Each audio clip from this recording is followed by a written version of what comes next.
Hi everyone, it's Alex Perez here. We're in my studio doing a little thing for computer music and showing you guys basically a few procedures that I go through when I make music. So hopefully it'll be a nice little insight and it will give you some guys maybe a few tricks, few tips for your own production. I've got a really basic setup here. I've got my really trusty Mackeys HR824s, which I absolutely love. My MacBook Pro and Logic Pro 8 running down there onto the big screen. My little beast, the Virus TI Polar, which I got recently, been using that a lot. When I start, I usually start with drums, depending on what kind of track I'm doing. I mean, if I'm doing something musical, I might base the track around the sample. But here we're gonna go for just maybe beats and bass, just a little rollout. I spent a couple hours before you guys came and just knocked up something quite quick.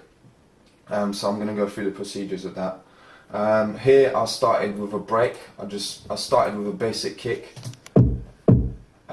which I've EQ'd. It's a kick that I've pretty much made myself out of an old break, and I've been using it as a kind of standard kick with all my tunes.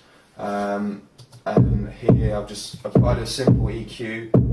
If we look at the EQ, it's quite a flat kick, and I've given a little boost. Before I go any further, anything to do with EQ, I use the channel EQ inside Logic because it's got an analyzer, graphic analyzer, so you can see exactly where your kick's hitting, where it might be lacking.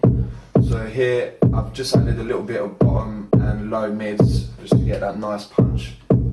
So now that we've got a kick running, we're going to do the snare, although today really it's more of a rim shot or percussion rather than a snare. It's something I actually recorded here. I've got loads of percussion. I basically went down Pro Percussion's place in Camden. If you're looking for percussion, it's really good. They've got a wide range of percussion. I just went down there, spent a couple £100 and just got all kinds of different percussion, which is really useful, to add to your own track basically, because it gives some different dynamics rather than samples. I basically recorded here, which is basically this little bad boy here. So I just recorded that as a rim shot. Originally this was just dry, so it would just be like this.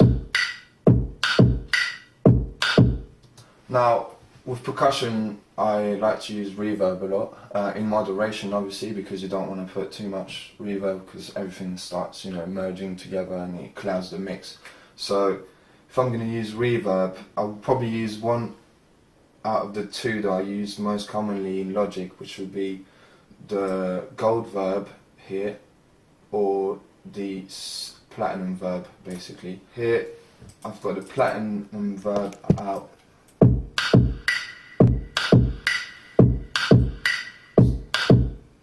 Hear the difference here. So the reverb time is quite short, it's just under 3 seconds, so it's got time to fade out before the other one, so like I said, it doesn't cloud the mix. Right, so here I'm going to keep adding little bits of percussion. Basically here we've added this little one here, which is I guess in some way sonically similar, and what I've done is I've recorded it through the mic again. Got TLM 193 here, condenser mic, which is going straight through into the edge roll, because they are both quite similar if we solo them together. Is I've panned one slightly to the left and one slightly to the right, just to get a bit of stereo imaging going, and so it's kind of got a wider sound. And I've applied the reverb separately on each one. Here I've added some gold verb, which is the other one that I use, which is slightly similar to be honest. And also with my drums, what I will do, especially for the percussion here that I've recorded, is I will bust them all together. Here I've sent them to bus too, and added a slight EQ basically, so I can just touch up the overall sound of all the percussion together, and then added a slight add limiter to it just to make sure everything hits together. Okay, so now we've we've got a basic kick and snare, probably kick and rim shot here in this case.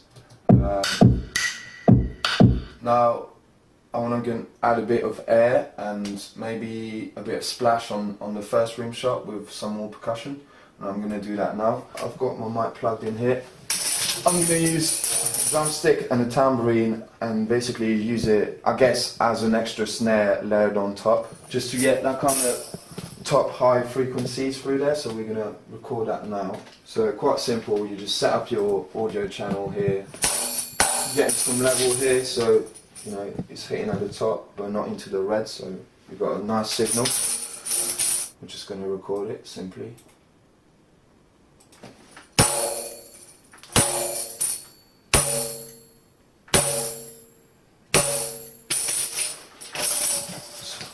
So I've got a few hits there. That's one take. I'm going to take another one just in case.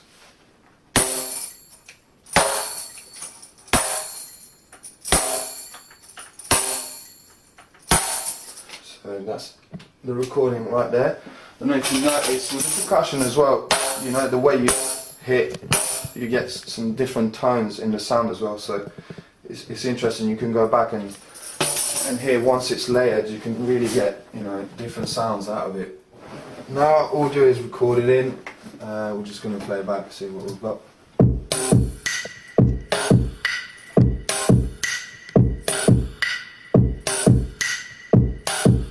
See, I personally like the last two here, the way they, you know, they hit with the other two rim shots.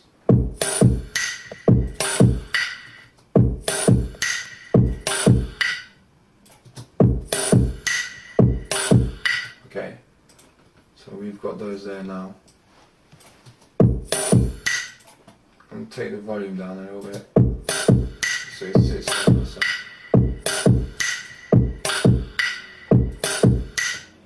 at the moment it's sounding quite dry obviously, but with a touch of reverb. Here I'm going to use probably the silver verb because it's got a low cut, so you're basically just getting your reverb on the top end, because I want to get that splash and kind of air it out over the rest of the percussion.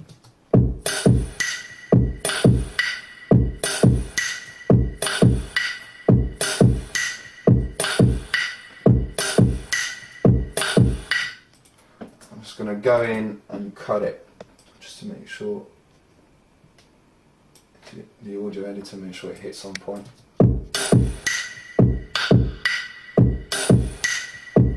So yeah, we pretty much got the result I wanted to get, just, you know, nice splash on the first snare. What we could do for a little trick, so you've got your, what I often do is basically bounce that tambourine snare that I've just recorded in with the reverb. So I'm going to do that now, just export it. I can export that with the effect on it, and then set up a new audio channel. And what I'm going to do is reverse the one that I've exported into the second snare.